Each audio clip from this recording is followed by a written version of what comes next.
안녕하세요, 캐스쟁이 AI입니다.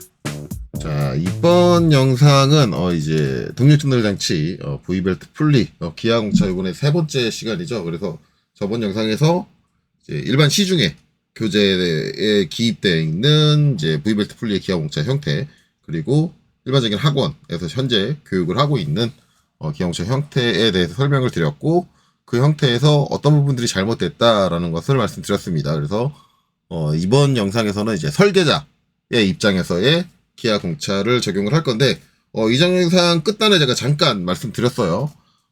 제가 이제 설계자, 그 다음에 가공 작업자 입장, 그 다음에 마지막으로 측정 작업자 입장, 그 세 가지를 다루고 있는데, 요번에는 측정 작업자 입장은 다루지 않습니다. 왜냐하면 이 설계자의 입장이 결국은 측정 작업자의 입장하고 완전히 동일해요.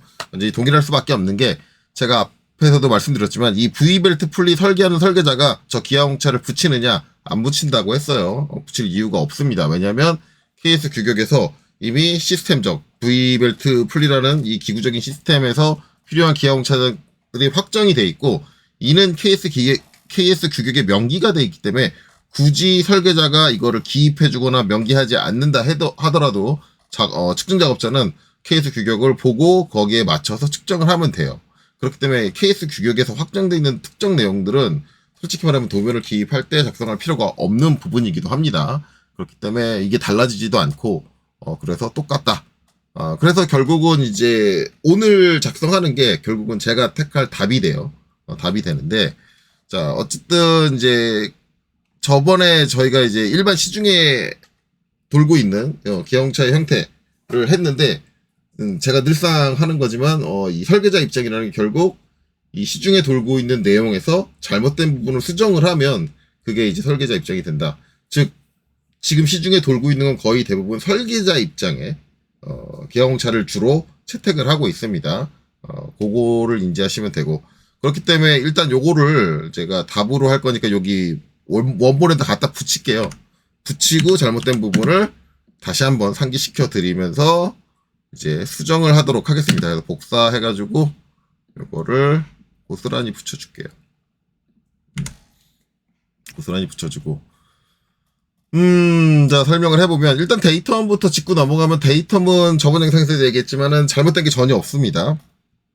일단 이 V벨트 풀리라는 게 결국은 축에 껴져야죠. 축에 껴지면서 이 V벨트 풀리의 위치라든가 자세라는 것들이 확정이 나요.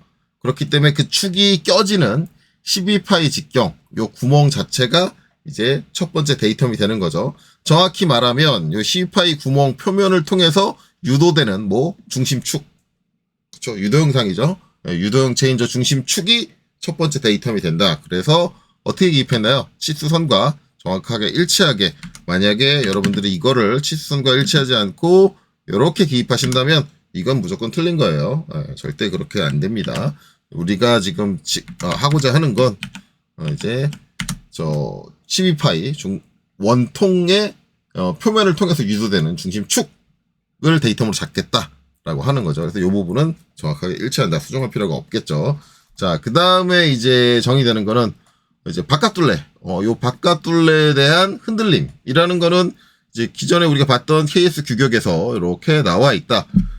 이제 값이 0.3으로 돼 있는 건, 여기 있는 이제 바깥둘레 흔들림 허용 값을 그대로 사용을 한 거죠. 그쵸? 그걸 사용을 한 거고, 저거 이제 일반적으로 여기 치수 값을 가지고, 요거 앞에 파이를 안 붙였네요. 요거 파이 안 붙이면 요거 감점입니다.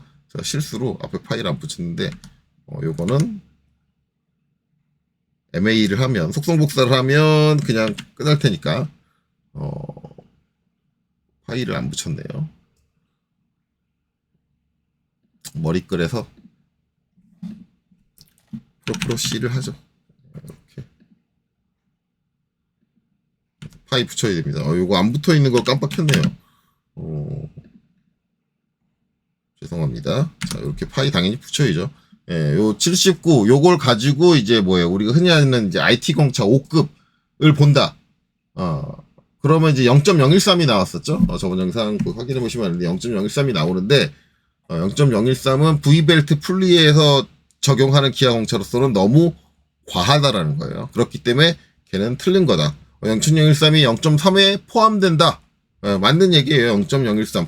이면 0.3보다 작으니까 0.3에 포함되니까 맞는 거다라고 봐야 된다라고 한다면 아니에요. 우리가 정확하게 KS 규격에 이런 항목이 정의되어 있는지를 인지하지 못하고 있다. 그렇기 때문에 V벨트 풀리의 기하공차에 대해서 제대로 알지 못하고 있다라고 인정해야 되고, 그렇기 때문에 그거는 틀린 걸로 감점을 하는 게 맞습니다.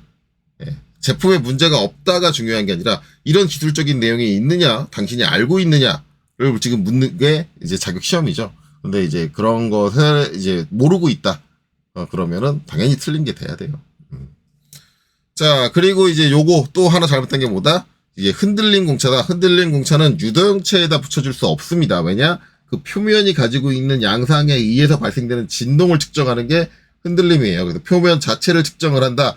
우리가 측정하는 건 유도형체, 즉, 요 79.4파이의 이 원통 표면을 통해서 유도되는 중심 축선의 흔들림을 보고 있는 게 아닙니다, 우리는 이 79.4파이의 원통 표면 자체의 흔들림을 보고 있는 거예요. 그렇기 때문에 얘는 절대로 저렇게 치수선과 일치하게 기입하시면 안 되고, 이렇게 조금이라도 치수선과 어긋나게 기입해 주셔야 됩니다. 이게 맞는 거예요. 자, 됐죠? 자, 그래서 여기까지는 이제 쉽게 끝났어요. 이제 그 다음에 이제 근본적으로 틀린 거 얘라 그랬죠. 우리가 말하는 이제 림 측면 흔들림 허용값, 이것은 림의 측면이라는 게 여기가 아니다. 제가 누누이 강조하지만 V벨트 풀리의 이 부분, 요쪽에 있는 이 림의 측면이라고 하는 생각되는 저 외측, 정확히 구분해줘야겠죠. 외측면은 기구적으로 하는 일이 아무것도 없어요. 그냥 허공에 있는 부분인데 뭐랑 닿아 있지도 않고 조립해서 닿을 것도 아니고, 그런데 저기가 무슨 의미를 갖고 있냐? 왜 저 부분이 굳이 기하공차가 정의될 정도로 정밀하게 관리되는 포인트여야 하느냐? 전혀 아닙니다. 그게 전혀 아니기 때문에 이거는 아니다. 절대 이렇게 기입해서는 안 된다예요. 그럼 여기서 말하는 림 측면 흔들림 허용값, 이건 대체 뭐냐? 이거는 KS 규격을 가보면 제가 정리해드렸죠. 이렇게 정리가 돼 있다. 자, 림 측면이라고 하는 것은 지금 여기 있는 이게 되겠죠. 그래서 정확히 말하면 이 V홈의 요 V자 경사진 요 측면을 얘기를 하는 건데, 이것도 그냥 아무데나 측정하는 게 아니라 기입되어 있는 게 어떻게 돼 있냐면 여기 있는 호칭경 부분에 있는 요 부분을 측정해라 라고 돼 있어요. 그래서 정확하게 거기에 화살표가 이렇게 딱 붙어 있는 걸 확인할 수 있습니다. 그래서 저기다 빼줘야 되는데, 이거 위쪽으로 빼기에는 치수들이 이렇게 있어서 좀 곤란할 것 같고요. 이거를 빼려면 여기 이제 아래쪽으로 빼줘야 될 것 같아요. 아래쪽으로 빼줘야 될 것 같은데, 여기도 이제 기입하기 만만치 않습니다. 뭐 이제 여기 보면 표면 거칠기 기호도 이렇게 붙어 있고, 그 다음에 치수도 이 전체를 아우르고 있기 때문에 어쩔 수 없이 저기 사용되는 지시선을 저 이제 기호라든가 표면 거칠 기호라든가 아니면 저기 치수 문자가 저기 이제 문자를 가리지 않도록 이제 지시선을 끊어줘야겠죠. 끊어주는 형태 작성해야 되는데, 이때 좀 문제가 한 가지 있어요. 문제가 뭐냐면 이제 LE. 제가 이제 리더를 쓰죠. LEAD. 자, 리더를 써서 해볼게요. 그래서 작성을 하는데, 요거 작성하려니까 이제 정확하게 요 경사면의 직각, 요 30도 경사면의 직각을 가지고 해야 되거든요. 그러면 이제 계산을 하면, 마이너스 18도죠. 마이너스 18도. 그래서 이제 LEAD. 자, 여기서 딱 찍고, 여기 정확하게 요 선과 요 경사선의 교차점을 딱 찍고, 여기서 골뱅이, 선의 길이를 이게 한 6mm 빼야 될 거예요. 화살표가 보이려면 6mm 정도 빼줘야 되거든요. 6의 각도는 마이너스 18mm. 제일 짧게 뽑아야 6mm. 중심선을 넘어서 이렇게 나옵니다. 이제 저 중심선을 넘어서 나오는 걸 제가 중요하게 얘기하는 게, 이게 나중에 이제 다른 기하공차를 기입을 할 때 방해 요인이 돼요. 방해 요인이 되는데, 일단은 그냥 갈 겁니다. 그래서 쭉 해서 쭉 내려줄게요. 완전히 바깥까지 이렇게 뺄 수밖에 없어요. 왜냐면 이 중간에 어떻게 요 틈새를 이렇게 빼기에는 뭐 안 되는 건 아닌데 상당히 애매해요. 뭐 이제 나는 그냥 이 사이 틈새로 뺄래 하면 이 틈새를 이렇게 빼세요. 빼셔도 되는데, 또 여기 나오면은 얘하고도 싸우죠. 얘하고도 싸우는 양상이 되고, 그러다 보니까 이제 좀 안 좋아요. 그래서 저는 이제 저거를 좀 길게 뺄게요. 길게 아예 바깥으로. 그러면 중간에 아까 제가 얘기한 대로 요 이제 표면 거칠 기호라든가 아니면 여기 있는 치수 값하고 이제 선들이 다 겹치게 됩니다. 어쨌든 겹치는 거 무시하고 일단은 길게 뺄게요. 길게 빼고 그 다음에 이제 이쪽으로 한번 5mm 더 빼줄게요. 그리고 나서 여기서 주석 엔터. 그 다음에 옵션에서 엔터. 자, 여기서 공차 T를 입력하고 엔터. 자, 이렇게 해주고요. 그 다음에 여기서도 이제 원주 흔들림이죠. 원주 흔들림으로 표현을 해줄 거고요. 그 다음에 공차 이제 여기다 값을 여기 림 측면 흔들림 허용값 0.3 똑같이 입력을 하고 그 다음에 데이텀 지금 우리가 썼던 게 요게 F죠. F인데 요거 하나로 끝나면 안 됩니다. F 말고 하나가 더 있어야 돼. 이게 더 있어야 돼가지고 이제 F 다음에는 A, B, C, D, E, F, G니까 G를 하나 더 붙여줄게요. G까지 붙여주고 확인. 자, 일단 요렇게 들어갑니다. 요렇게 들어가고 G라는 게 있어야 되니까 G를 표시를 해줘야죠. 그래서 G는 자, 쟤는 얘를 살짝 내려줄게요. 한쪽에 있는 X를 한 5mm 정도 내려주고 5mm가 아니라 10mm 내려야겠네요. 5mm 더 내려줄게요. 5mm 한 번 더 내려주고 여기서 LEA 리더 자, 여기서 이쪽으로 5mm 정도 빼면 될 것 같아요. 5mm면 화살표가 나올 테니까 5mm 정도. 아이고 LE 여기서 5mm 뺐죠. 그 다음에 ESC 자 이렇게 하고 이제 여기 앞에 삼각형을 컨트롤 1번 눌러서 데이텀 삼각형 채우기 이걸로 바꿔줄게요. 채우기로 바꿔주고 그 다음에 TOL 써도 되지만 여기 하나 있으니까 요거 복사해 쓸게요. CO 카피 여기 있는 데이텀을 복사를 해서 자, 요 값을 더블 클릭해서 F가 아니라 G로 바꿔주겠습니다. 그래서 요걸 붙여줘야죠. move 자, 붙여주고 얘도 이렇게 일직선으로 놓으시면 안 돼요. 왜냐면 일직선이 뭐다? 얘는 요 중심선을 얘기하는 거죠. 저 중립면이다. 그게 우리가 원하는 그게 아니고 자 이렇게 해서 한 5mm 내려줄게요. 이렇게 그래서 요 한쪽 측면 얘가 이게 중요한 게 내가 이렇게 표시해준 요 면에 있는 아웃면이에요. 반대쪽에 있는 이면이 아닙니다. 이면을 접는 게 아니에요. 내가 여기 눌러주고 있는 면의 반대면. 반대면을, 세컨더리 데이텀으로, 2차 데이텀으로 분류를 해줘야 되는 거죠. 그래서 이렇게 표시를 해주고. 자, 그 다음에 이제 여기 있는 지시선. 이제 끊어지게 표현을 해줘야죠. 근데 여기서 문제가 발생을 하는 게 이걸 어떻게 끊어지게 할 거냐. 네, 이제 일단 얘 같은 경우는 제가 전에 알려드린 방법이 있어요. 컨트롤 1번 해서 여기서 내려와 보면은 이제 문자에 보면 채우기 색상 이거를 배경으로 놓으면 됩니다. 라고 했죠. 그 방식을 이제 어디서 썼냐면 요 위쪽에서 썼어요. 위쪽에서 썼는데 선생님 그거 했는데도 저렇게 표현 안 되는데요. 안 되는 건 아니고 얘가 나중에 작성을 했죠. 치수를 먼저 기입하고 얘가 이제 밑에 깔려 있어요. 얘를 위로 끄집어내던가 아니면 얘를 밑으로 보내주든가 둘 중에 하나 줘야 되는데 이 순서를 바꿔주는 거 겹쳐있는 객체의 순서를 바꿔주는 건 드로우 오더죠. 그래서 DR 해주고 얘를 선택을 하고 얘를 B 뒤로 보내준다. 그러면 이제 여기는 이렇게 끊어지게 표현돼요.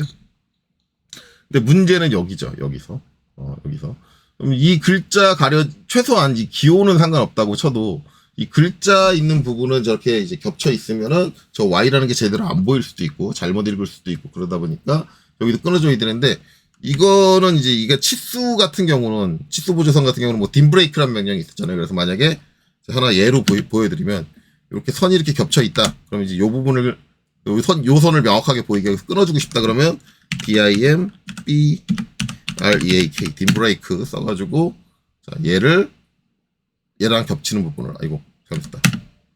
얘를 엔터를 쳐버렸네. 딤 BREAK 자 얘가 겹치니까 얘랑 겹치는 부분을 이렇게 끊어주고 싶다. 그럼 딤브레이크로 처리가 돼요. 그래서 얘를 만약에 지워버리면 다시 이어지거든요. 이렇게 자동적으로. 그럼 이제 얘도 이제 치수 선이라고 생각을 하고, dim, br, 아이고, 자꾸 오타가 나네요. dim, br, eak. 해가지고, 자, 얘를 한번 선택을 해볼게요. 선택을 딱 하면, 예, 아무것도 안 일어납니다. 아무 일도 안 일어나요. 자, 여기서 이제 얘를 숫자를 딱 선택을 하면, 요 글자를 딱 선택을 하면, 아무 일도 안 일어나요. 예. 안 됩니다. 왜 안 되냐면, 이제 우리가 이제 리더, 지시선을 작성하는 게 리더, 또는 이제 퀵 리더. 두 가지로 작성을 하게 되면, 이 선을 지시선이라는 별도의 형태로 인식을 하고, 치수의 요소로 인식을 하네요. 그래서 저 딤브레이크라는 건 치수 요소만 가능합니다. 그렇기 때문에 여기는 결국 못 끊어져요. 그러면 이거 끊어질 수 있는 방법이 뭐냐? 결국은 explode x. x로 요거를 이렇게 선을 아예 별도로 분해를 해주고, 그냥 일반적인 브레이크 BR 해가지고, 여기서부터 대략 요 정도까지 이렇게 끊어준다. 결국 이제 이 객체를 아예 통째로 분해해버리는 거 외에는 방법이 없다. 여기는 이렇게 처리가 가능한데, 근데 이제 여기도 이렇게 처리가 가능한데 이걸 권장 안 해요. 왜냐하면 각도 치수 같은 경우는 치수선도 끊깁니다. 이 오토캐드의 저 배경 색상의 단점이 뭐냐면 등판대기에 이제 배경 색깔에 이제 판때기를 하나 지고 있는 건데 그게 무조건 직사각 형태로 짊어지고 있기 때문에 항상 이렇게 걸리는데 글자에 걸리는 요 귀퉁이가 각도 치수 같은 경우는 잘리는 경우가 발생을 해요. 근데 이거는 아니거든요. 그래서 솔직히 말하면 얘도 이제 제가 여기 특성창에서 적용을 했던 이거를 쓰기가 어려워요. 없고 어차피 이거를 분해해서 끊어줘야 되니까 BR 여기서 대략적으로 한 이 정도까지 여기까지 이렇게 끊어주겠다. 그래서 어차피 이제 저렇게 브레이크로 여기 이제 표면 거치를 기호 때문에 끊어줘야 되니까 그러는 김에 그냥 여기도 저렇게 끊는다. 이런 방식으로 작성할 수 있고요. 이제 또 한 가지를 알려드릴게요. 또 한 가지. 요거는 이제 요거 다 지우고. 나는 저렇게 치수 요소를 끊는 거 저렇게 분해해주는 거 자체가 아예 싫다. 라고 하면은 그게 저는 그렇거든요. 저는 저 치수 요소를 아예 분해하기를 싫어해요. 왜냐면 안 좋으니까. 그래서 이제 이때 만약에 딤브레이크를 쓰고 싶다 지시선에다가 그러면 지시선을 뭘로 작성해야 되냐면 저기 다중지시선이라고 있죠. 이제 위쪽에 보면 아이콘도 있을 거예요. 요거 다중지시선이라는 걸 사용을 해야 되는데 여기 그냥 지시선이라고 되어 있는데 얘는 다중지시선입니다. 원래 명칭이 그냥 지시선이 아니라 다중지시선이에요. 그래서 명령도 M 리더죠. 멀티 리더 다중지시선 이렇게 돼요. 그렇게 되는데, 저 다중지시선을 쓰면은 그 지시선이 치수 요소 중 하나로 인식이 돼요. 그렇기 때문에 딤브레이크가 사용이 가능해집니다. 자, 그러면 이제 그걸 이제 어떻게 작업을 할 거냐인데, 일단 다중지시선에 대해서 제가 계속 얘기하지만, 다중지시선은 치수 설정을 따라가지 않아요. 다중지시선 설정이 따로 있어요. 그러니까 치수 스타일을 따라가지 않고, 다중지시선 스타일이 따로 있기 때문에 치수 설정 과정을 2번을 해줘야 됩니다. 그래서 만약에 나는 저 지시선에다가 딤브레이크를 하기 위해서 다중지시선을 쓰겠다라고 결정을 하면 치수 설정을 2번 해줄 작정을 하셔야 돼요. 그래서 MLS를 한번 갈게요. MLS. 자, 다중지시선 멀티 리더 그 다음에 마지막 세팅이에요. 세팅. 그래서 MLS. 세팅이 아니라 스타일이구나. 스타일이에요. 그래서 멀티 리더 스타일. 그래서 이렇게 MLS로 쳐주시고 그 다음에 여기서 스탠다드 가서 수정 버튼을 눌러서 이제 수정을 해주시면 되겠죠. 기본적으로 맞춰야 될 거 일단 지시선 형식에서 화살촉의 크기 요걸 치수 설정하고 똑같이 맞춰주셔야 돼요. 저는 지금 2.5로 세팅해 놓고 쓰고 있습니다. 2.5 똑같이 2.5로 놓고 세팅을 사용을 할 거고요. 그 다음에 이제 지시선 구조 여기인데 여기서 중요한 건 이제 최대 지시선 점수. 이게 이제 제가 꺾는 게 지금 저쪽에 붙는 게 한 번 찍고 그다음 두 번째에서 꺾고 그다음에 세 번째에서 꺾고 최소한 3개 정도는 나와야 돼요. 3개. 못해도 3개. 3개보다 더 많아도 상관없어요. 왜냐면 많으면 그냥 엔터 치고 끝내면 거기서 멈춰요. 그러니까 3개까지 해도 되고 그다음에 아니면 이제 애매하니까 4개. 4개까지 여유 있게 혹시 모르니까 4개까지 딱 이렇게 표시를 해준다. 요거 세팅해 주셔야 되고 그 다음에 내용에서 이제 뭐 여러 줄 문자를 쓸 거냐, 아니면 블록을 쓸 거냐, 아니면 없음으로 할 거냐인데, 이 안타까운 게 이 멀티 리더, 다중지 시선을 사용을 하게 되면 그냥 리더를 했을 때 뭐가 있었어요? 공차 T라는 옵션을 치면은 기하공차 프레임이 자동적으로 붙잖아요. 얘는 그게 없어요. 기하공차 프레임 붙는 옵션이 없어요. 그래서 그게 안 돼요. 그래서 수동으로 우리가 이제 뭐 해주냐면 데이터 말 때처럼 지시선만 따로 뽑고 수동으로 이제 공차 프레임, 기하공차 프레임을 붙여줄 생각을 하셔야 됩니다. 그렇기 때문에 아무 내용도 쓰지 않을 거니까 그냥 없음 이렇게 놓고 확인해 주시면 돼요. 그 다음에 닫기. 저렇게 이제 전체적인 세팅을 맞춰주고, 그 다음에 이제 LE가 아니라 이제 멀티 리더를 작성할 거죠. 다중지시선을 작성할 거면 여기 단축키가 MLD예요. 정확하게 명령어는 MLEADER, 멀티 리더가 되는 거고, 단축키로는 MLD입니다. MLD까지. D 치고 땅 이렇게 할게요. 그래서 여기서 요 교차점 잡고요. 그 다음에 골뱅이 아까랑 똑같이 한 6mm 정도 빼줘야겠죠. 6mm. 그 다음에 각도 기호 마이너스 36의 절반인 18. 그렇죠? 그래서 엔터. 저렇게 들어오고, 여기서 이제 밑으로 수직하게 쭉 내렸죠. 내려가지고 적절한 길이. 자, 끊고. 그 다음에 여기서 더 뽑을 게 아니라 얘가 기본적으로 선이 하나 수평하게 나와요. 멀티 리더 같은 경우는 기본적으로 수평하게 나오기 때문에 그냥 엔터 쳐서 끝내시면 되겠죠. 그래서 한 번, 두 번, 세 번 찍어요. 그래서 제가 3개, 최소 3개는 입력을 해야 된다라고 아까 이제 세팅할 때 얘기를 했죠. 이렇게 되고, 이렇게 하고 나서 이제 여기 뒤에 붙는 거는 TOL. 톨러런스. 해가지고, 이제 여기서, 기호는 원주 흔들림, 공차 값은 0.3. 그쵸? 그 다음에 이제 데이터는 F, first가 F고, secondary가 G. FG, 그 다음에 확인. 그래서 얘를 여기다 이렇게 붙여주시면 되겠죠. 자, 요렇게 해주면 이제 아까랑 뭐가 다르냐? 여기서는 이제 딤브레이크가 돼요. DIMBREAK, 딤브레이크. 자, 엔터. 자, 그 다음에 뭐 해주느냐? 여기 문자 Y를 클릭해주면, 문자 Y가 아니라 요 화살표부터, 리더부터 선택을 하고, 그 다음에 문자 Y를 클릭하면 이렇게 되고, 그 다음에 치수 문자, 요걸 딱 클릭해주면 이렇게 끊기요. 자동으로 이제 탁탁탁 끊기죠. 네, 이렇게 해서 엔터. 엔터를 치니까 엔터를 쳐버렸어. 엔터 치는 게 맞는데 왜 돌아가 버리죠? 다시 MLD가 아니라 DIMBREAK. 제가 뭘 잘못했었나봐요.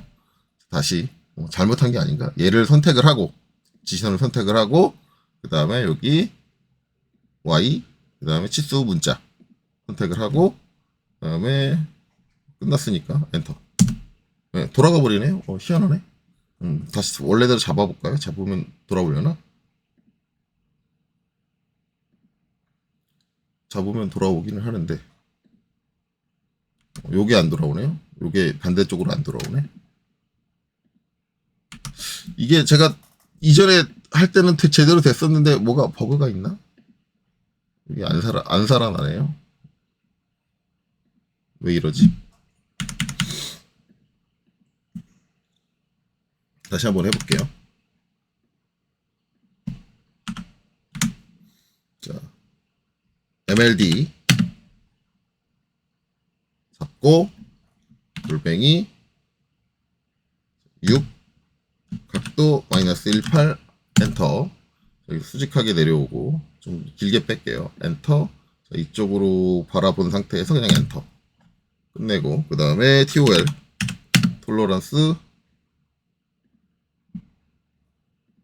원주 흔들림 0.01 0.01이래 0.3 저게 막 이상하게 되니까 저도 이상해졌네요. F G.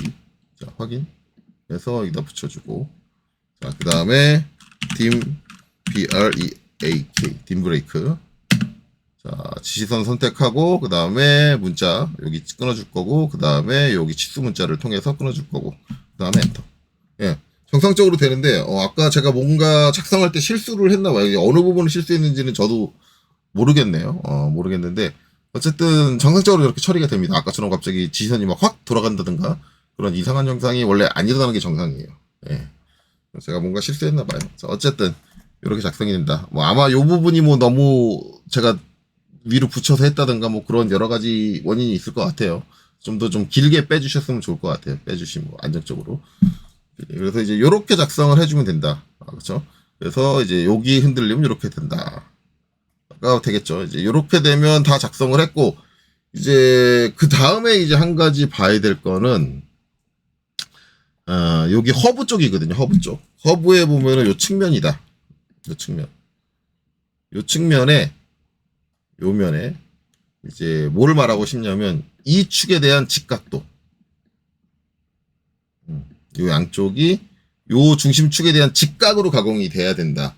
요거가 들어가야 되느냐 말아야 되느냐인데 이게 상당히 애매해요. 이제 나중에 이제 기어 쪽에서 얘기가 한번 또 나올 건데 이게 KS 규격에 있는 기어에 대한 이제 기어공차들을 보면은 정의되어 있는 기어공차들을 보면은 여기다가 꼭 직각도를 붙여줘요. 이 양측에다가 기어에서 이거를 꼭 붙여주더라고요. 근데 솔직히 말하면 제 개인적인 이거는 KS 규격에 나와 있는 게 아니라 이제 기계 설계를 오래 한 제 개인적인 생각이에요.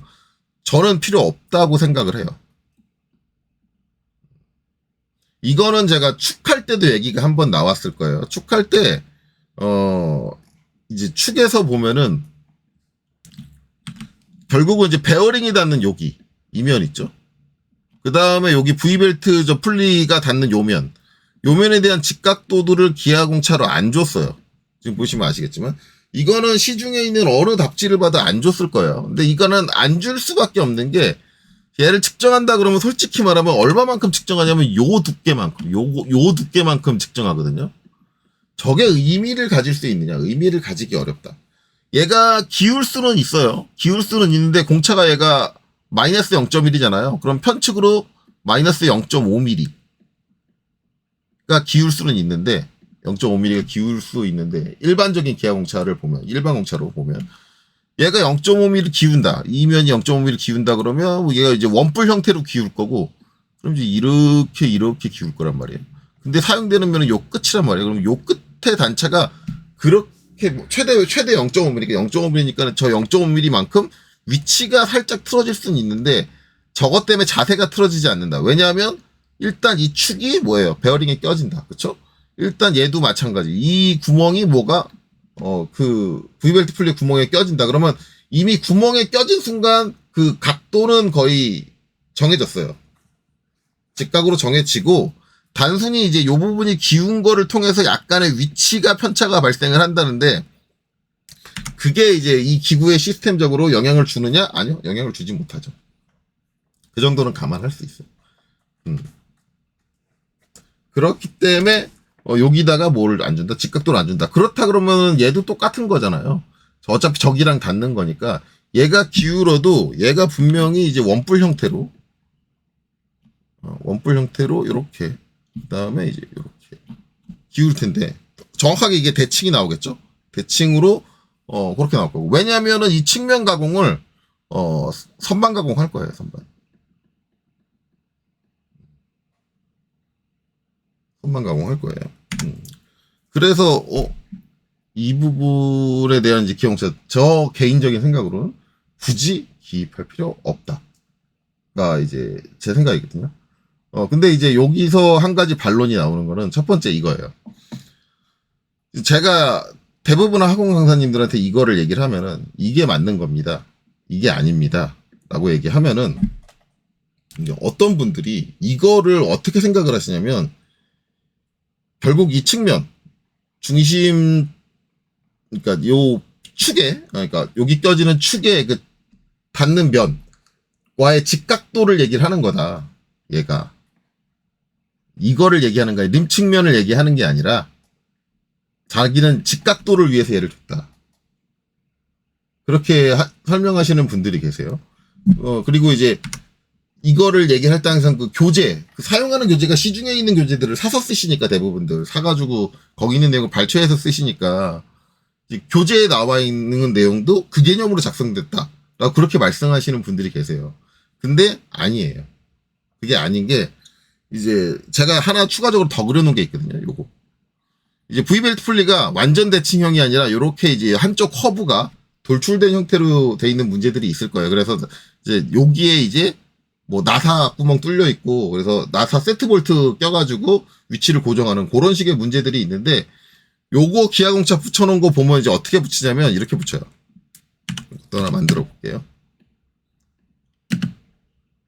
어떻게 붙이냐면 데이터 먼지 똑같이 이렇게 들어가겠죠. 12파이 요 구멍에 이렇게 똑같이 딱 들어가요. 들어가고 이제 요거를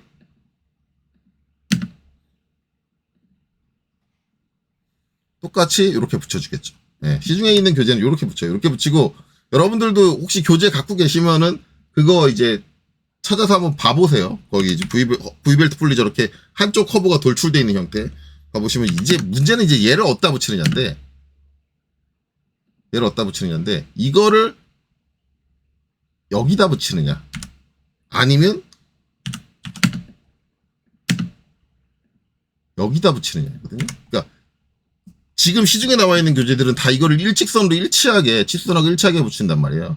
잘못 붙이고 있는 건데 근데 이제 일직선으로 붙이는 게 대부분 학원 강사들이 하는 얘기가 이면도 봐야 되고 이면도 봐야 되니까 두 면에 따로따로 붙이면 힘드니까 요렇게 일직선이 되게 붙여주면 양면을 모두 얘기를 하는 거다. 그거를 의미를 하는 거거든요.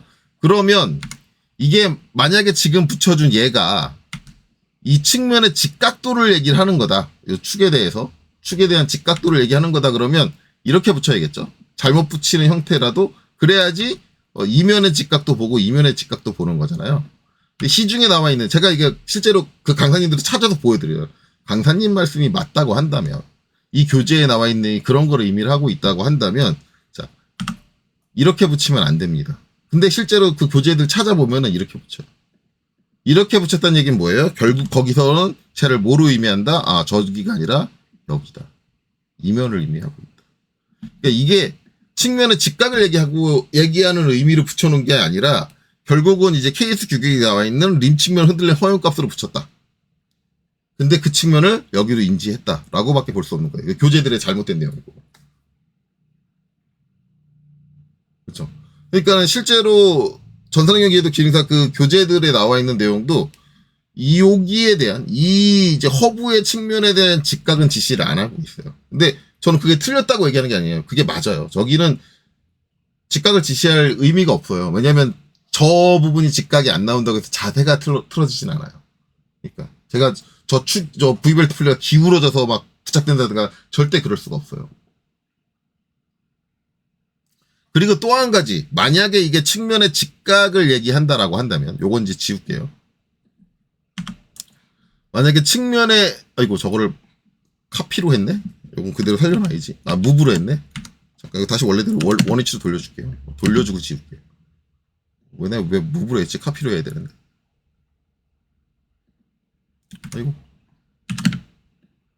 아이고 포인트가 어긋났어.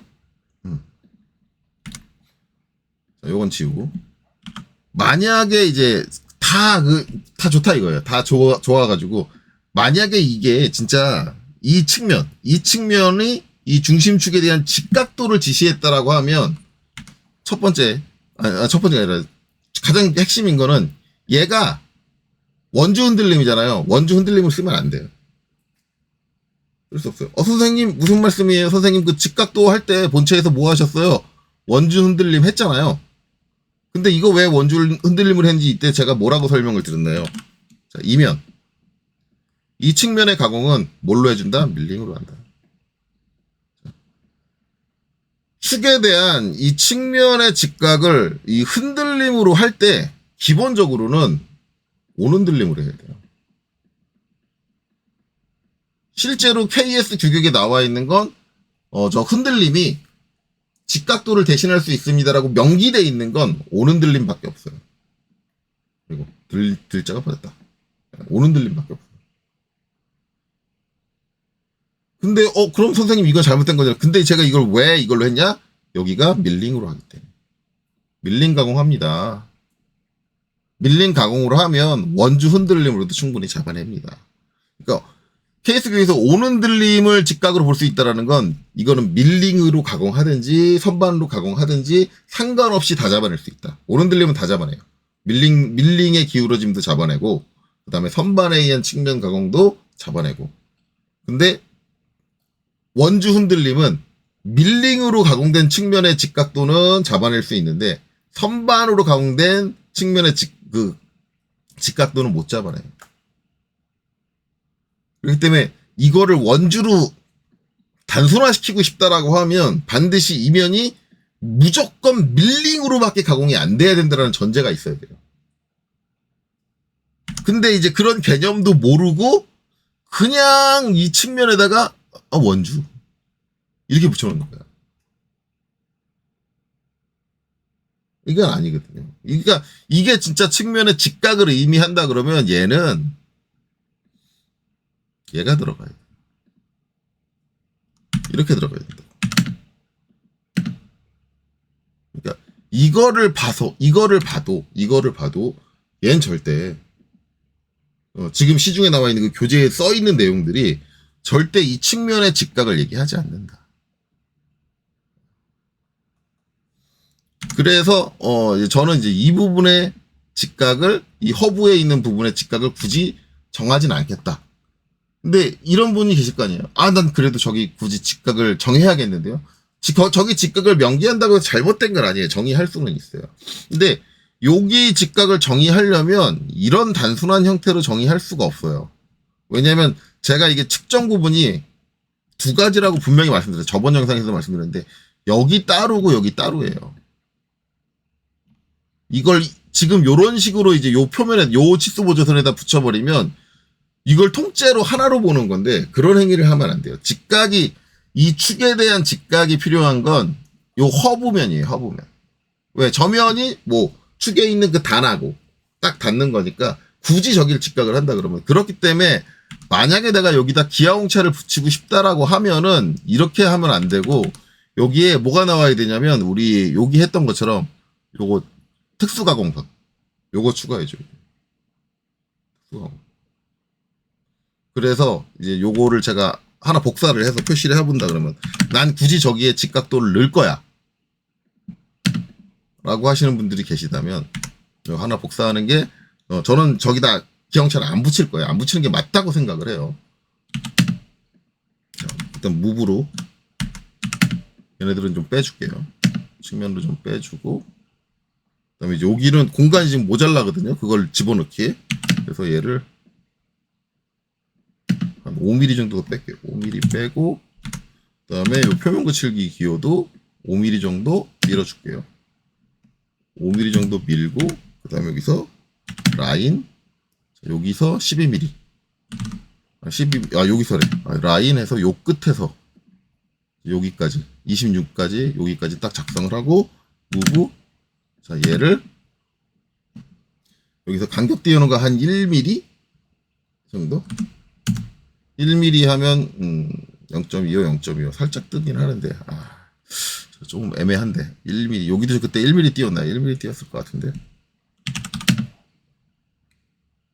틈새가 좀 너무 좁기는 한데 자 1mm 띄웠죠. 1mm로 가고 그 다음에 이제 요 치수선을 이제 이렇게 붙여줘요.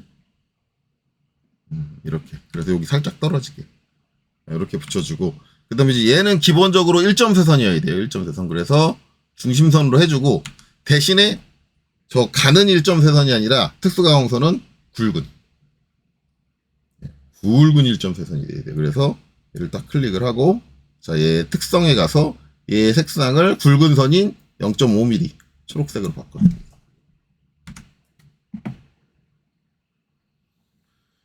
이렇게 하고 이제 뭐 해줘요? 여기서 이제 LEAD 빼주고요. 그 다음에 이제 저는 요 사이에 붙여주는 게 나을 것 같아요. 사이에. 그래서 두 점 사이 중간. 그래서 여기 사이 가운데로 이렇게 뺄 거고요. 요거 이제 여기 다 지나가지고 완전히 관통해서 나오도록 할게요. 이제 이렇게. 자, 그래놓고 주석에서 엔터, 옵션에서 엔터, 그 다음에 공차 T. 해주고 여기 흔들림 붙일 때 여기는 절대적으로 선반입니다. 선반이에요. 선생님 저거 밀링으로 가공할 수도 있잖아요. 이게 왜냐면 저게 V벨트 풀리라는 게 얇은 형태로 돼 있는, 그러니까 길이가 짧은 원통이기 때문에 눕혀가지고 저 윗면을 밀링으로 칠 수도 있어요. 가능은 해요. 그렇게 작업들은 안 해요. 안 하는데 굳이 나는 저 부기를 밀링으로 가공을 할 거야라고 고집을 피우면 밀링으로 할 수도 있어요. 그렇죠? 그렇게 이제 주장하시는 분들이 계세요. 아니, 저기를 밀링으로 가공했다고 전제를 하면 원주가 붙을 수도 있는 거잖아요. 그러니까 왜 꼭 온이어야 된다고 그렇게 주장을 하세요라고 하는데, 저 부분이 밀링으로도 가공이 가능하고 선반으로도 가공이 가능하잖아요. 그러면 설계자는 난 여기 밀링으로 생각을 해가지고 원주를 기입을 했어. 근데 작업자가 저기를 밀링으로 선택한다라는 보장이 없잖아요. 작업자는 나 일반적으로 이 V벨트 풀리 가공할 때 무조건 선반 방식으로 가공했는데 선반으로 가공해야지 라고 할 수 있는. 그러니까 저기가 원주가 붙으려면 전제가 되는 게 꼭 그거예요. 선반으로는 가공이 안 되고 밀링만으로 가공해야 돼요. 그게 돼야 돼요. 이게 두 개 다 가능하다. 그리고 작업자가 선택이 가능하다 그러면 모호해지잖아요. 모호해지면 확실성을 가지는 거. 둘 다 잡아낼 수 있는 게 뭐다? 그거는 온이다. 그렇기 때문에 무조건 여기는 뭐가 붙어야 된다? 온이 붙어야 된다. 직각도를 저기 얘기를 하겠다. 이게 기어공차 시스템이에요. 기어공차가 원래 이런 개념으로 잡혀 있는 거예요. 저기를 직각을 보겠다 그러면 이렇게 붙어야 되고, 그다음에 여기의 공차 값은 뭐 이제 여러분들이 편할 대로 하면 되죠. 실질적으로 여기 측정되는 값은 이제 여기서부터 여기까지 거리거든요. 그 거리는 좀 이따 보고, 일단 데이텀 누구에 대해서, 데이텀 얘는 F에 대해서 하겠죠. F 중심축에 대해서 이렇게 해서 확인하고, 이제 그 값은 이제 좀 이따 설정을 합시다. 그래서 여기 한번 재볼게요. DLI 측정하는 길이가 결국은 여기서 여기까지. 물론 요 못딱이 빠져가지고 6mm로 봐도 되거든요. 못딱이 저 1mm니까 7mm 정도 가공이다. 그러면 여기 와서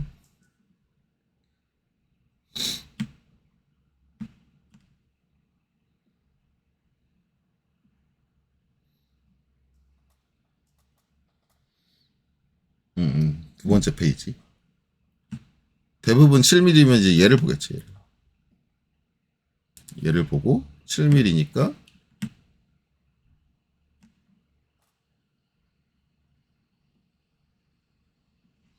6에서 10 사이. 그러면 5급으로 하면 0.006이죠. 근데 솔직히 꼭 5급으로 해야 되는 거 아니에요. 왜냐면 얘는 저면은 저기 끼워 맞춤 공차의 영향을 안 받는 면이에요. 그걸 안 받아요. 안 받아서 얘는 뭐냐면 솔직히 말하면 뭐에 영향을 받냐면 결국은 요 19mm 플러스 마이너스 2A. 이에요. 인데 솔직히 말하면 플러스 마이너스 2는 아니에요. 플러스 마이너스 2에 영향을 받는 건 어디냐면 얘하고 얘예요. 얘고, 그럼 얘는 뭘로 봐야 되냐? 19mm의 일반 공차, 가공의 일반 공차로 봐야 돼. 그럼 그게 얼마다? 0.2였. 그때 우리가 확인한 게 0.2였죠. 0.2. 그러면 여기 들어가는 공차 값은 얘보다 작으면 돼요. 얘보다 크면 틀려요. 작으면 된다. 0.2 다 가야 되니까 여기 0.1이 들어가도 돼요. 0.1. 그렇죠? 작으면 된다. 그래서 그렇게 해도 되고, 그렇지 않거나 좀 정밀하게 잡을래 그러면 그냥 이제 요 IT 그냥 5급을 참조하면 되겠죠.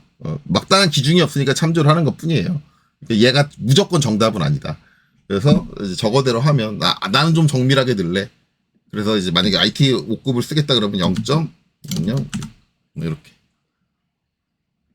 들어가는 거죠. 그래서 이제 요 직각도에 대해서는 이제 이렇게 별도로 기입을 해줘야 된다. 만약에 저기 정의를 하겠다라고 하면 됐습니다. 그래서 이제 좀 과하게 좀 기하공차를 붙인다 그러면 여기까지고 일반적으로는 이제 2선에서 끝난다라는 거예요. 2선에서. 근데 이제 2선에서 끝난 게 아니라 결국 이제 여기서 문제가 되는 건 이걸 어떻게 보느냐. 이거의 양쪽 대칭이란 말이에요. 그러면 여기만 측정하는 거야? 반대쪽은 측정 안 하는 거야? 그럼 만약에 반대쪽도 똑같이 대칭 형상이니까 측정을 해야 된다고 하면 이게 이쪽 면만 지정하면 안 되고 반대로도 지정을 해야 되면 어떻게 돼요? 미러가 돼야 되거든요. 이때부터 싸우는 거예요. 미러가 돼야 돼요. 그렇죠? 얘까지 미러 시키면 안 되니까 얘는 다시 한번 델리트. 미러 한 번 더 해줄게요. 델리트 하는 방법도 있고 미러 한 번 더 해주는 방법도 있거든요. 미러 한 번 더. 예. 이렇게 되면 여기가 크로스 되잖아요. 이게 문제가 되죠. 문제가 되네. 그리고 이 데이텀도 반대로 가야 되잖아요. 그럼 여기 G니까 여긴 G가 아니겠네? 그쵸? 왜냐면 G 하나 나왔으니까 G 다음 걸로 나와야죠. 뭐 H가 들어간다든가 나와야 되는데, 이렇게 되면 이 도면 자체가 너무 복잡해져요. 그래서 이거는 어떻게 기입하냐면, 이 형체가 완전한 대칭이잖아요. 한쪽만 기입해요. 한쪽만 기입하면, 이게 이걸로 방향성을 알 수 없죠. 그러니까 요거는 완전 대칭이니까 한쪽 기입한 걸 양쪽 기입한 걸로 생각을 해서 양쪽을 다 측정을 한다. 그렇게 해도 돼요. 그리고 우리가 일반적으로 대칭 형상이라고 하면 그 치수를 특별한 영향, 가공 방향이라든가 그런 것들에 특별한 영향을 받지 않는다고 하면은 중심축을 기준으로 같은 방식으로 가공이 된다라고 하면은 이제 양쪽으로 해야 될 치수를 한쪽만 기입해도 돼요. 그게 요거 하나만 있는 게 아니라 또 뭐가 있냐면 이것도 이쪽 하나만 기입했잖아요. 왜? 대칭이니까. 만약에 이거를 그런 식으로 기입할 수 없다 그러면 얘네 둘도 반대쪽에도 기입해줘야 돼요. 대칭 영상은 그런 특징이 있어요. 그래서 이렇게 한쪽만 기입해도 그걸 가지고 양쪽 측정이 가능하다. 그게 허용이 된다. 그러면은 이제 또 한 가지, 만약에 과하게 여기까지, 아이고, 얘 왜 일로 가버렸냐?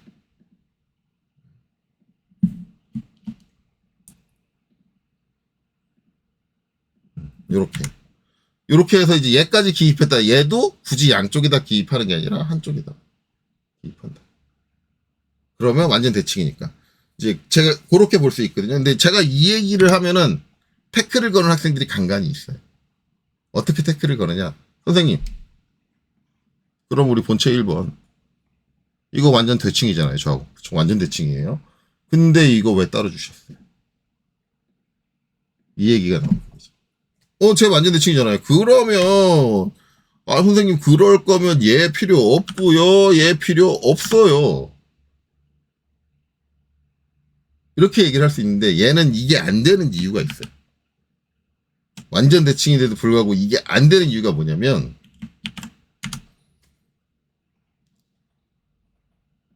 얘를 데이텀으로 얘의 동축을 받잖아요.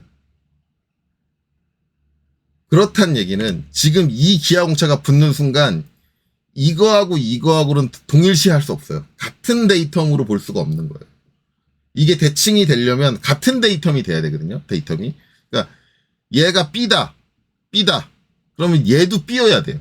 그럴 수 있어야 돼요. 대칭적으로. 근데 그럴 수 없는 게 B에 대해서 동심을 잡아버렸어요. 그래서 저거 같은 데이텀 B라고 볼 수가 없어요. 그게 성립이 안 돼요. 얘는. 저 동심 때문에. 근데 V벨트 풀릴은 뭐예요? 구멍이 하나잖아요. 그러면 얘를 이쪽에서 보든 같은 F예요. 그렇기 때문에 완전 대칭으로 볼 수 있는 거예요. 데이텀이 분리가 안 되는 거죠.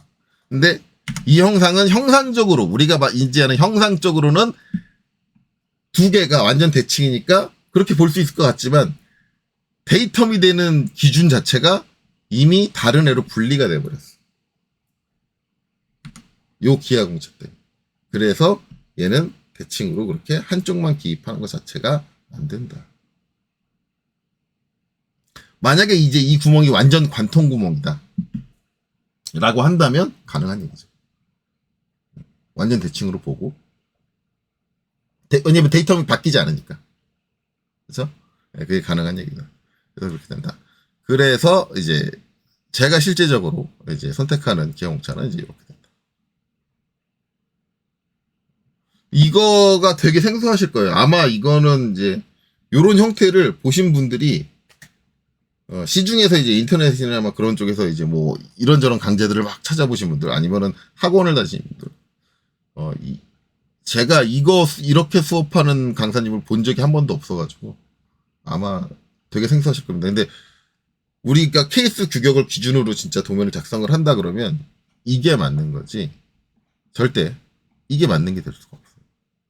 이거 아니다. 요것도 다시 고쳐놓을게요. 시중에 있는 방식으로. 절대 이렇게 될 수가.